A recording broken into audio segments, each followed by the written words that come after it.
24 मई 1999 एक 14 साल की लड़की लाओमिंग पुलिस के पास जाती है और कहती है कि मैंने एक लड़की को मरते हुए देखा है और अब वो मेरे सपने में आकर मुझे परेशान कर रही है। पुलिस शुरुआत में उसके बात को मजाक समझते हैं, सोचते हैं कि वो सिर्फ अटेंशन लेने के लिए आई है।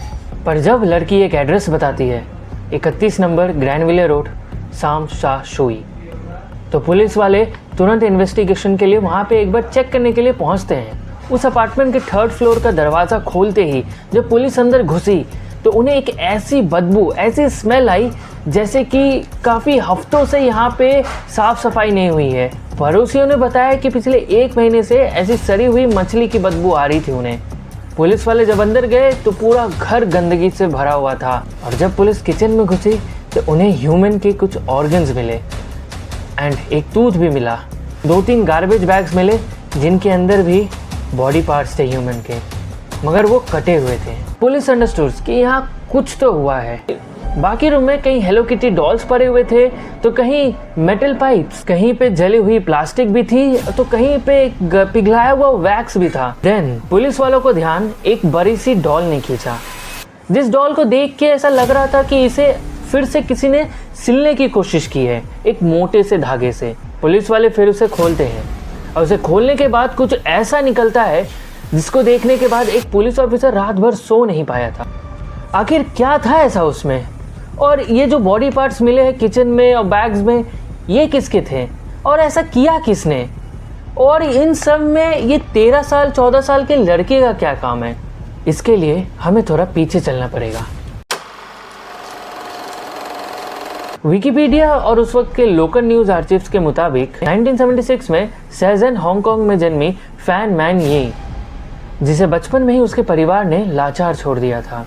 उसका बचपन मा ता वाऊ के एक ऑर्फनेज में बीता, लेकिन जैसे ही उसकी एज 15 साल हुई उसे वहाँ से निकाल दिया गया क्योंकि ऑर्फनेज में एज लिमिट थी। एक 15 साल की बच्ची अब सड़कों पे अकेली थी। बिना किसी के सहारे वो ड्रग्स की लत में फंस गई और पेट की लाचारी के कारण उसे स्ट्रीट में उतरना पड़ा।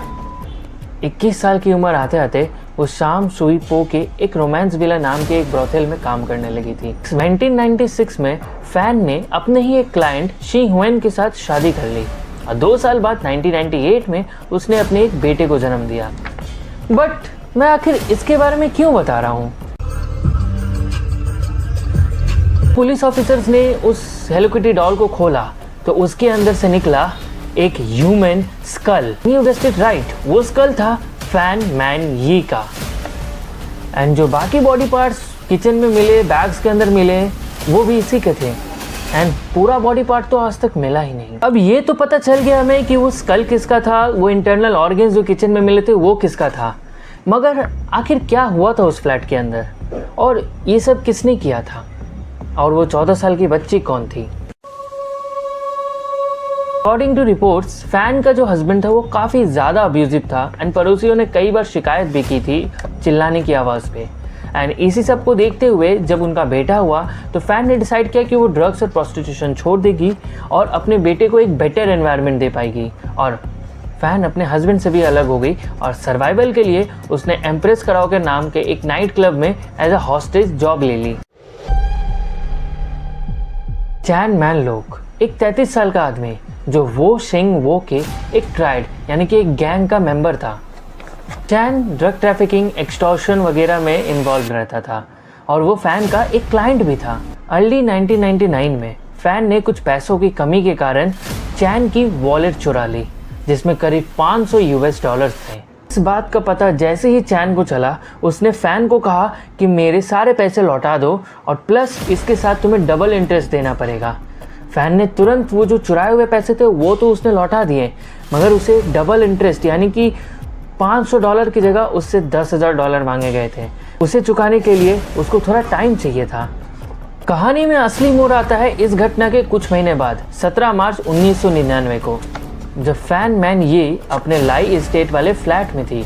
तभी अचानक से 4 लोग वहाँ पहुँचते हैं, 3 मर्द और एक 14 साल की बच्ची। मास्टरमाइंड चैन मैन लोक।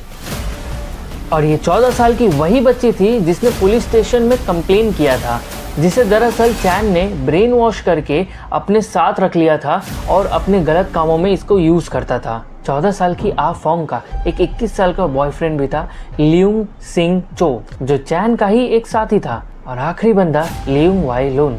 पूरा ग्रुप फैन को किडनैप करके 31 ग्रैंड मिले रोड शाम शुई पे एक अपार्टमेंट में लेके जाती है। ये फ्लैट चैन ने रेंट पे लिया था, लेकिन इनके असली मालिकों को इस बात का पता नहीं था कि इस फ्लैट के अंदर क्या शैतानी चीजें होने वाली है। शुरुआत में चैन का इरादा सिर्फ अपने पैसे वसूलना था। उसने सोचा था कि फैन का इस्तेमाल करके एज अ वो काफी सारे पैसे कमा लेगा और अपना हिसाब चुकता कर लेगा। मगर जैसे जैसे समय बीतता गया, चैन का फैन के लिए टॉर्चर बढ़ता गया। बाकी दोनों मेंबर्स ग्रैंड मिले रोड के ही एक रिटेल स्टोर में काम करते थे।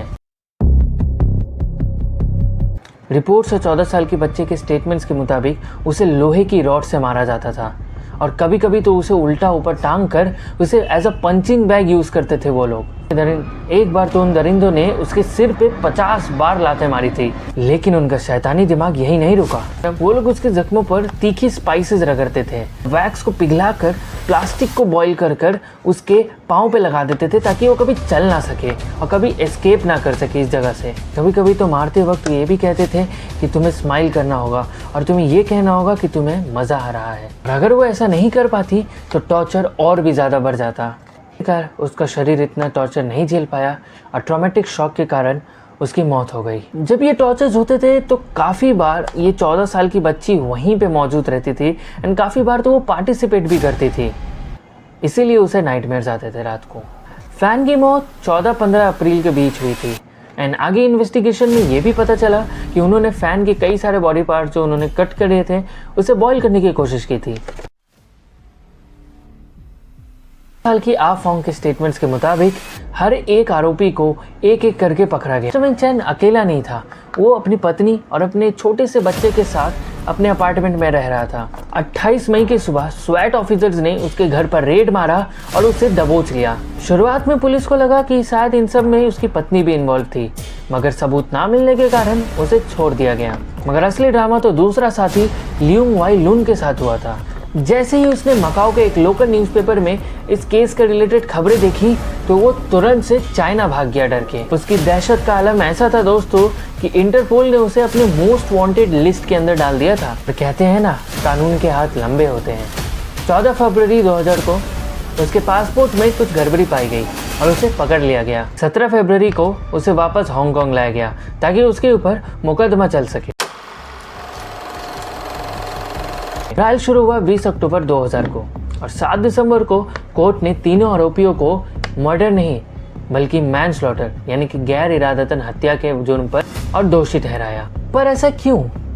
क्योंकि जूरी का मानना ये था कि उसका सिर्फ स्कल मिलने से ये साबित करना काफ़ी मुश्किल था कि उसकी मौत आखिर टॉर्चर के कारण हुई थी या फिर ड्रग्स के ओवरडोज के कारण। हालांकि कोर्ट ने ये माना कि इसकी मौत उन सभी के टॉर्चर के कारण हुई थी, मगर इंटेंट साबित नहीं हो पाया कोर्ट में। इस केस में 14 साल की आ फोंग ने इम्यूनिटी ले ली एज अ गवाह बनने के कारण। कुनवेन ने उन सबको उम्र कैद की सजा सुनाई और ये भी कहा कि हांगकांग ने पिछले कई सालों से ऐसी दरिंदगी, ऐसी शैतानियत कभी भी नहीं देखी थी। चैन और Leung Wai Lun Stanley prison में अपनी सजा काट रहे हैं और जिस बिल्डिंग में ये सब हुआ उसे 2012 में गिरा दिया गया था। इस दर्दनाक घटना के ऊपर 2 मूवीज भी बनी थी, ह्यूमन पोर्क चॉप और there is a secret in my soup. लेकिन सबसे ज़्यादा गुस्सा दिलाने वाला बात यह है कि लियोंग सिंग चो अपनी सज़ा कम करवाने में कामयाब रहा और उसे 2014 में छोड़ दिया गया। लेकिन कहते हैं ना कि शैतान कभी नहीं बदलता है। होने के 8 साल बाद अगस्त 2022 में उसे एक 10 साल की बच्ची के साथ सेक्सुअल असॉल्ट करने के कारण वापस से अरेस्ट कर लिया गया। So this was the story of fan man यी द हेलो किटी मर्डर, जिसका जिक्र अगर अभी भी होता है हांगकांग में तो काफ़ी लोग दहल जाते हैं एंड जो भी पहली बार इस केस के बारे में सुनता है वो तो हैरान ही हो जाता है। एक हेलो किटी डॉल की मासूमियत इस केस की वजह से हमेशा हमेशा के लिए चली गई थी। अगर तुम्हें ऐसे ही रियल इंसिडेंट्स के बारे में जानते रहना है और ऐसे ही क्रिमिनल स्टोरीज के बारे में सुनते रहना है, so do subscribe and like the video if you enjoyed it. See you soon.